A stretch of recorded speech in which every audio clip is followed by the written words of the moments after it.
Hi, did you know the average 4-year-old laughs 300 times a day? That's right, there was a study done in 1999 that also shared with us that the average adult only laughs 4 times a day. So aren't you excited, as I am, to work with children? We're blessed. We have the opportunity to be with these young lives every day and learn from them and serve them. And during our training, we're going to get an opportunity to dive a little bit deeper into 4 specific areas that I am very, very excited about. I've been training teachers like yourself for the past 30 years, and I thoroughly enjoy meeting you, learning about your experiences, and sharing some of what I've picked up on over the years in the many challenges in different places I've been able to work, and to bring an understanding that might be a little bit different than something you've heard in the past. So the 4 areas that I've chose to share with you, but we're going to be talking about are classroom management, the secrets to effective discipline, how to build a culture both in your classroom and on your campus, and then finally self-care. So when we talk about classroom management, what we're going to be looking at is really getting clear on what are your negotiables and your non-negotiables. And then I'm going to give you some specific tips and strategies that you can use to teach anger management to your students, to help them more effectively listen to others and to communicate better. And then lastly, how to resolve conflict. I know if you're like me, we see a lot of conflict during center time, and we also see it in unstructured play on the playground. And so I've been able to develop some strategies that have been incredibly effective at using those teachable moments to help our students to better resolve conflict and eventually get to the point where they're resolving their conflicts themselves. Next, we're going to look at the secrets of effective discipline. So what I have learned over the years is that everyone is great. And if we will start to point out the greatness in our students and recognize what we want repeated, we're going to see more of that. What typically happens is we have a line of acceptable behavior. And when a student stays above that line, you know, if we're really honest, we don't always say very much. But the minute they step below the line, man, we're right there telling them what they did wrong and making sure they correct it. And I'm going to ask you to turn that upside down. That's right. I'm going to give you some verbiage. Now, this is simple, but it's not easy. Some verbiage that you can use to recognize your students' greatness and to continue to validate the behaviors that you want to see repeated over and over again. So they get very clear on the expectations that you have for them, both in your classroom and what is expected at your center. Next, we're going to talk about culture. Culture is very important to me. I spend a lot of time on my campus ensuring that the culture that we set is meaningful and very purposeful. It also extends out into the community, and we're now very clearly known for what sets us apart from other centers. And I want the same for you. So you've got to get clear on your mission and your purpose.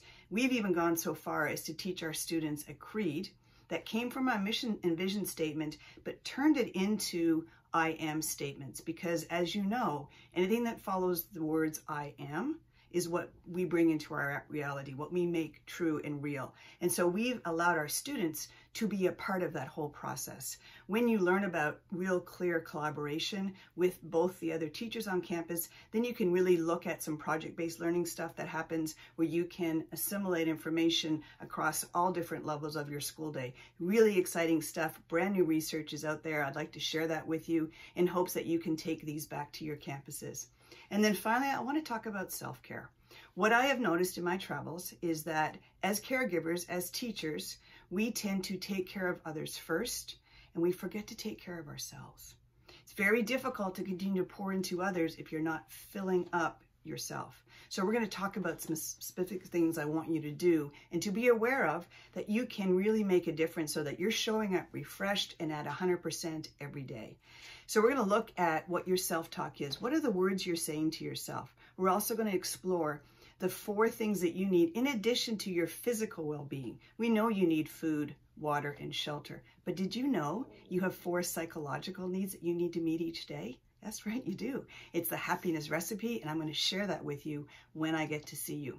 I have a bracelet that I'm going to also have at the trainings, and this was given to me by a friend, and it's a great reminder to keep what we value dear in self-care on the forefront. So this wristband has, what you can see here is a pause button to remind us to pause and to really be in the moment, stay centered, take care of what needs to be done. Next is, of course, the play button, because we need to remember to play. We do with our kids. We're so fortunate that we have the careers that allow us to have such a fun work experience.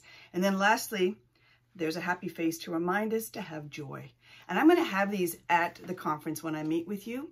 Here's what I'd like you to do for me. In order to ensure that these trainings are very, very meaningful for you, I want you to take down this number I'm going to give you, 832-419-1455. That's my cell phone number. And I want you to text me some areas that you would like me to cover so that the training is meaningful for you. It's my goal that when you leave and go back to your Cinna, that you can implement that day, Monday, what you've learned from me. And that is what I'm hoping to do for you. And I've been doing it for many, many years, and it's incredibly effective. One last thing I want to remind you, when you sign up right here, I really want you to bring all of your staff. Make sure all of the teachers you work with attend.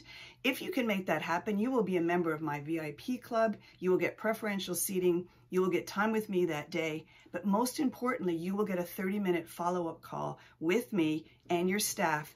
After you've been using these techniques for a while, I want to give you an opportunity to ask me some deeper questions. I know myself, when I go to training, it's really easy. You got it all in your head that day. Then you get back to implement, and it's not always that simple. So I want you to use me as a resource. Again, I cannot wait to meet you. I'm Debbie Elder, and I'll see you soon.